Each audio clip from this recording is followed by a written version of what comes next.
I represent the good people of Oka North and South Federal Constituency, Mr. Speaker. I'm from Anambra State. Mine is very brief. Like you said, that democracy is also a process where you give other people a chance to speak. And we're celebrating 25 years of independence, 25 years of unbroken democratic system. And for me, this celebration is coming to me with so much mixed feelings, because Nigerians are all watching us. Nigerians are listening to us. Those people we are representing are listening to us. How much of this democracy, unbroken democracy that we are celebrating today, how has it translated to, unbroken food security?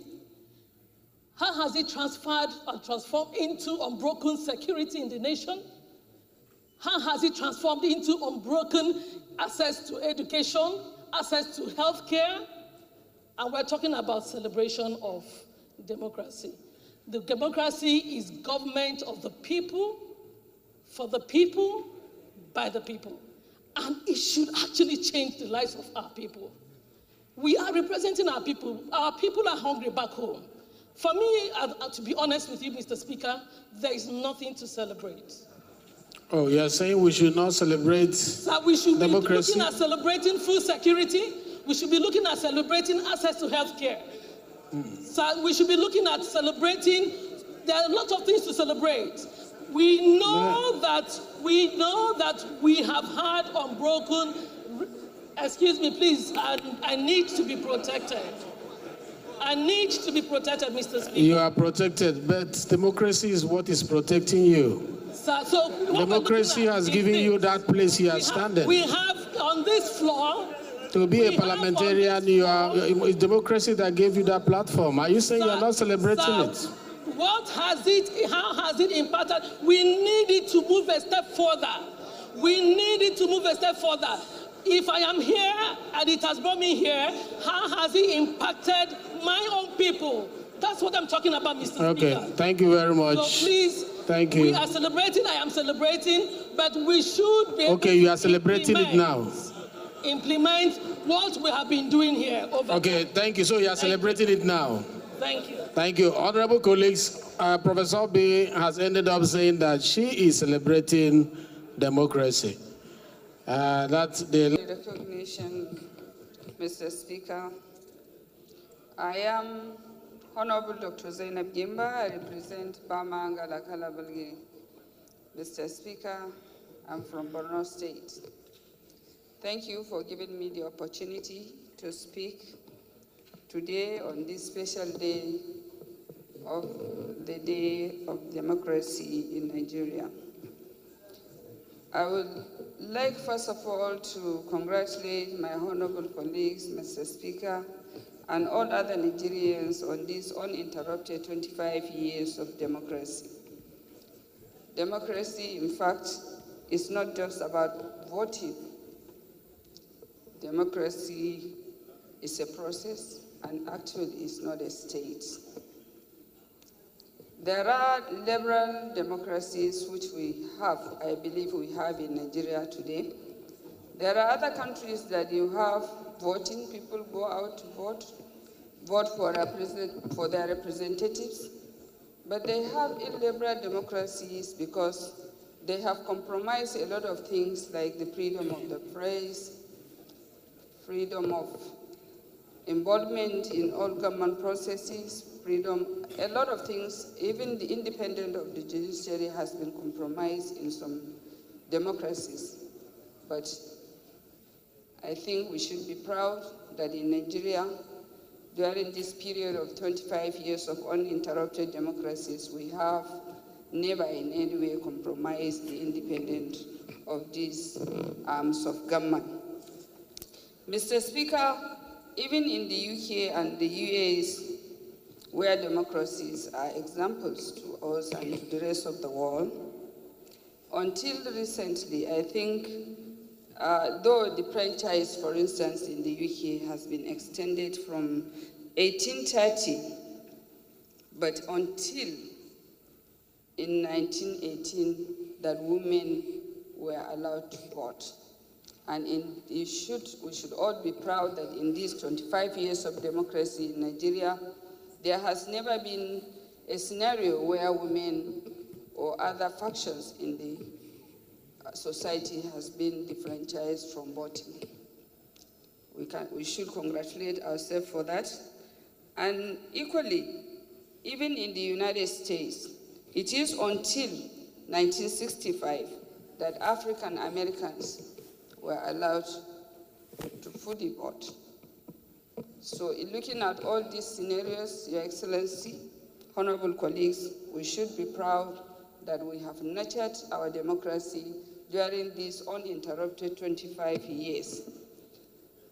Not forgetting the fact that we equally have challenges, which we are still working assiduously within the society, in the executive, the legislature, issues of insecurity, and all other things.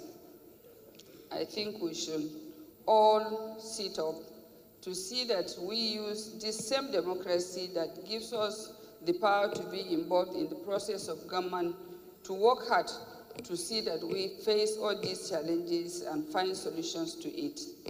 We should look at the issues of insecurity, particularly, which, if you see, has different impacts and has created a lot of humanitarian emergencies in the country today, which resulted in issue of hunger, issue of malnutrition among our children, lack of school among our children, a lot of other things.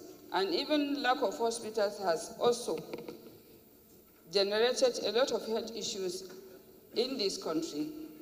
And if you look at it, when we are talking about hunger or lack of physical health, the lack of mental health is one of the major issues that we should face during this period of our democracy, because it involves a lot of other things. It is all over. You can see it in children, in schools, everywhere.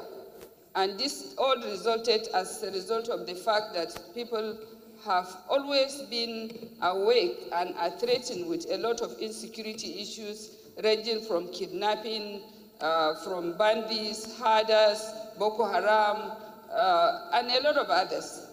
And the IPOB everywhere. If you go to the northeast, to the southwest, to the south-south, to the north-central, everywhere you will find one sort of insecurity or the other. Okay. And this is one thing we should, as a legislator, sit down, look at it, revisit, and then work hard to see that next year, when we are celebrating our 26th year of uninterrupted democracy, we should say we are happy that we can sleep outside with our eyes closed. Thank you, Your Excellency. Thank you. I know that the man that was moving the point of order, Mr. Speaker. We've taken from here. Let us take from Honorable. Yes, Amos. Yes, please. Thank you, Mr. Speaker. Honorable colleagues, my name is Amos Gwamna Magaji, and I represent the peaceful people of Zangon Kataf, Jaba Federal Constituency. Mr. Speaker, we are from Kaduna State, and I'm from People's Democratic Party.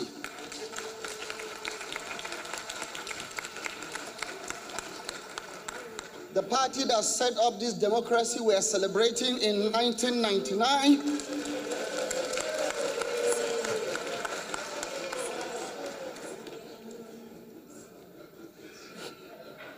The foundation was properly laid by the People's Democratic Party, upon which other parties have sprung up and then they are ruling. Without that, I don't think we would have reach this level of democracy.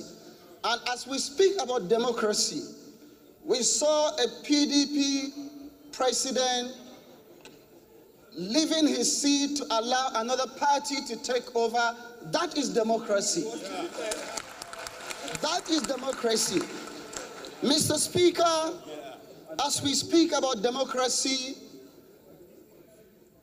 we thank God for preserving this dear country. Nigeria, indeed, is not where it ought to be, but certainly we are not where we used to be. And this points clearly about leadership. As we move forward and as we advance as a democracy, there is a need for leadership at every level. Everything rises and falls on leadership. I heard one of the speakers said, Nigeria is rich. Nigeria is rich in resources. Nigeria is rich in human capital. But in management of human capital and resources, there is still a lot that needs to be done in order to move this nation forward. Mr. Speaker, we are glad because of democracy we are standing here. We are glad because of democracy we could speak and our voice is heard. Mr. Speaker, there is still need for freedom in Nigeria. There are parts of Nigeria that cannot go and pray freely.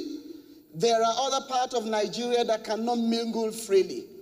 And if we are saying that we are practicing democracy, then there shall be freedom and the same law, constitution that govern one part of Nigeria should also govern the other part of Nigeria if we are practicing democracy. I want to say, Mr. Speaker, that Nigeria indeed have received and has progressed in many dimensions. But I want to say here that Nigeria needs to provide social security for her citizens, especially as it relates to health and education. Up to this moment, Mr. Speaker, and everyone seated here, one of the greatest challenges and the calls, the text message we receive are borders on healthcare and education. And I think going forward, Mr. Speaker, Nigeria needs to get her healthcare system right. Without health, there is no productivity. Without health, there is no Nigerian. Until we get it right in our health sector, we cannot get it right in productivity. Mr. Speaker, moving forward, Nigeria needs to have our citizens, poor people, need to be able to access health care without paying from their pocket. Social security needs to be in place. Thank you, Mr. Speaker, for this opportunity. And thank you for democracy. Thank you. Producing country in the nation, an OPEC member, leading OPEC member. And we're now going by a legal framework that actually places Nigeria in the best position when you are talking of oil production and oil sales in the global world. Okay. Other legislation, Mr. Speaker, that I don't have to necessarily hammer on, but look at, for instance, the Nok Tu Yon Turan. Nok Tu Yon Turan bill that was passed by this House, and by this House and by extension by the National Assembly, is also one very good legislation that brought about the younger ones, the brilliant ones from various shades of life, shades of experiences, whose experience are actually coming to pay a lot of good here on the floor of the House of Representatives. All right. We have given the young ones an opportunity to come and work with us, and they are working with us in good direction, and they are contributing seriously to the development of this country and to the legislative duties we are doing here. Your Excellency, I want to put also to the table that while we congratulate ourselves, that we must also charge ourselves. Charge ourselves by looking inward and looking at those areas where we should act and make Nigeria greater in the democratic process that we are running. Your Excellency, I want to put it before you as chairman of the Constitutional Review Committee that the issue of local government independence in Nigeria is one issue that must not be negotiated. Coincidentally, you are to chair the Constitutional Review Committee. I want that committee to be headed by you or being headed by you, and this institution to take seriously the issue of local government autonomy, the insecurity problems we have, the banditry, the economic challenges we face all over in this country, Mr. Speaker, is born out of malfunction in the local government administration system. We have a constitution which specifies that we have 3 tiers of government. And as long as we want these 3 tiers of government to function effectively and be able to address problems at the grassroots levels, then local governments must be allowed to operate as independent tier of government for the benefit of. I feel your passion. Speaker, and if I allow you, the government must also try to do more in the area of security. Thank you.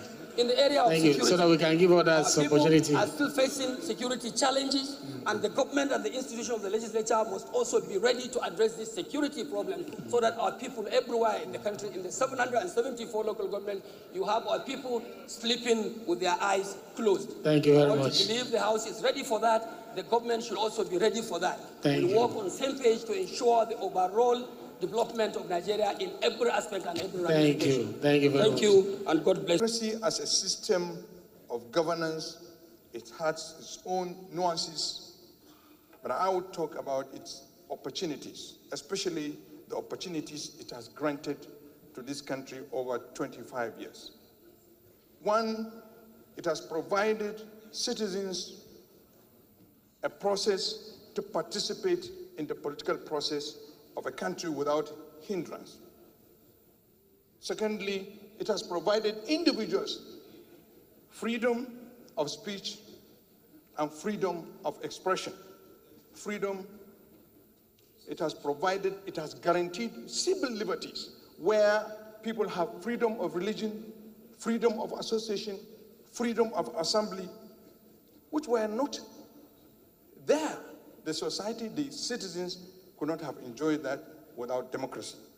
There is the issue of accountability. The people holds people in governance accountable, and it is their duty to present themselves before the people that elected them to account for their stewardship.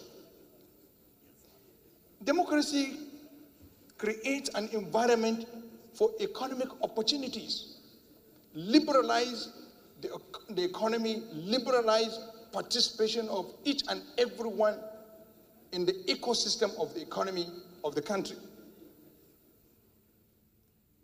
Democracy, Mr. Speaker, emphasizes on equal and social mobility, where people advance based on their merit, hard work, intellect. Is only democracy that can provide that space. Because democracy gave her the platform to be able to address this issue, and to say she's not celebrating it is what's bothered her. Honorable Kafilat, I want to hear you speak. Please. I hope my mic